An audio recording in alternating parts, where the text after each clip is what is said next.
नमस्कार, दर्श न्यूज देख रहे हैं आप। मैं प्रीति दयाल आपके साथ। बिहार में इन दिनों नियोजित शिक्षकों का मुद्दा पूरी तरह से गरमाया हुआ है। नियोजित शिक्षक कभी प्रदर्शन करते तो कभी लाठियां खाते तो कभी धरना देते हुए देखे जा रहे हैं।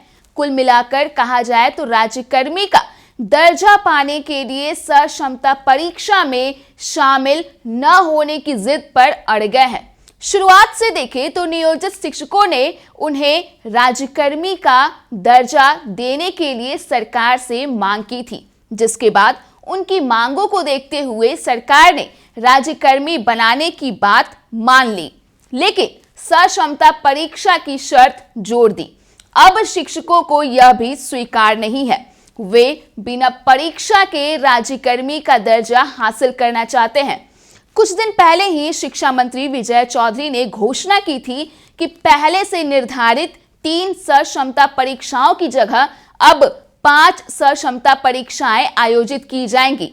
इनमें 2 ऑफलाइन यानी कि लिखित परीक्षाएं होंगी। इसके बावजूद शिक्षकों ने धरना दिया, जिसके बाद नियोजित शिक्षकों ने बिहार के उप मुख्यमंत्री सम्राट चौधरी से भी मुलाकात की थी। उनके साथ शिक्षक प्रतिनिधि मंडल के 1.5 घंटे तक चली मुलाकात में भी बात नहीं बनी। हालांकि उन्होंने यह आश्वासन जरूर दिया कि सक्षमता परीक्षा की वजह से किसी की भी नौकरी नहीं जाएगी। शिक्षक प्रतिनिधियों ने नियोजित शिक्षकों को सक्षमता परीक्षा लिए बगैर राज्यकर्मी का दर्जा देने की बात कही। उनका तर्क है कि वर्षों के बाद सक्षमता परीक्षा का कोई औचित्य नहीं है। शिक्षकों ने शिक्षा विभाग के अपर मुख्य सचिव के पाठक से हो रही अपनी परेशानियां भी उप मुख्यमंत्री सम्राट चौधरी को बताई। उनका कहना था कि पाठक जी लगातार शिक्षकों को लेकर फरमान जारी करते रहते हैं। विपक्ष में रहते भाजपा भी के पाठक के कई फरमानों के खिलाफ रही है। वहीं नियोजित शिक्षकों की मांग को देखते हुए उप मुख्यमंत्री सम्राट चौधरी ने शिक्षकों को आश्वासन दिया है कि 2 दिनों में वे शिक्षकों की समस्याओं का हल निकालने का प्रयास करेंगे। अब नियोजित शिक्षक सम्राट चौधरी से उम्मीद कर बैठे हैं। वो इसलिए क्योंकि विपक्ष में रहते वे खुद के पाठक के कई आदेशों पर आपत्ति जताते रहे हैं। उप मुख्यमंत्री ने शिक्षकों को आश्वस्त किया है कि वे उनकी सारी समस्याओं का निदान करेंगे। शिक्षकों की सारी समस्याएं उन्होंने सुन ली है। शिक्षा मंत्री के साथ बैठकर वे शिक्षकों की सारी समस्याओं का निदान करेंगे। नियोजित शिक्षक भी सम्राट चौधरी से हुई बातचीत से संतुष्ट हैं। वे बातचीत को सकारात्मक मान रहे हैं। उन्हें उम्मीद है कि उप मुख्यमंत्री उनकी समस्याओं का निदान जरूर करेंगे, क्योंकि जब वे विपक्ष में थे तो उस दौरान भी उन्होंने शिक्षकों की समस्याओं को उठाया था। यहां तक कि शिक्षकों के हित में सड़कों पर विरोध प्रदर्शन भी किया था। इधर देखा जाए तो शिक्षकों के प्रतिनिधि सम्राट चौधरी से मुलाकात के बाद संतुष्ट तो दिखे, लेकिन जो मांगे उन्होंने रखी है उन्हें पूरा करने पर सरकार को बैकफुट पर आना पड़ेगा।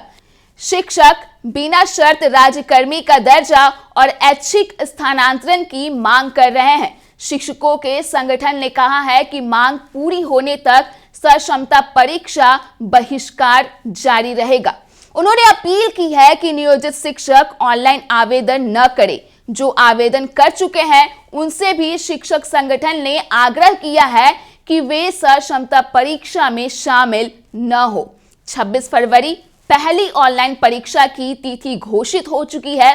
लाख से ऊपर आवेदन भी आए हैं। वहीं बिहार में नियोजित शिक्षकों की संख्या तकरीबन 4 लाख बताई जा रही है। इधर नियोजित शिक्षकों की मांगों को एक बार फिर से आपको याद दिला दे तो बिहार के करीब 4 लाख नियोजित शिक्षकों की 3 प्रमुख मांगे हैं। पहली मांग, नियोजित शिक्षकों को राज्यकर्मी का दर्जा देने के लिए सक्षमता परीक्षा पास करने की बाध्यता खत्म की जाए। दूसरी मांग, राज्यकर्मी का दर्जा देने के लिए कोई शर्त न थोपी जाए, बिना शर्त उन्हें राज्यकर्मी का दर्जा दिया जाए। तीसरी मांग, उनकी वरीयता बरकरार रहे। ट्रांसफर और पदस्थापन के लिए जिले का जो चॉइस ऑप्शन शिक्षा विभाग ने दिया है उसे हटाया जाए।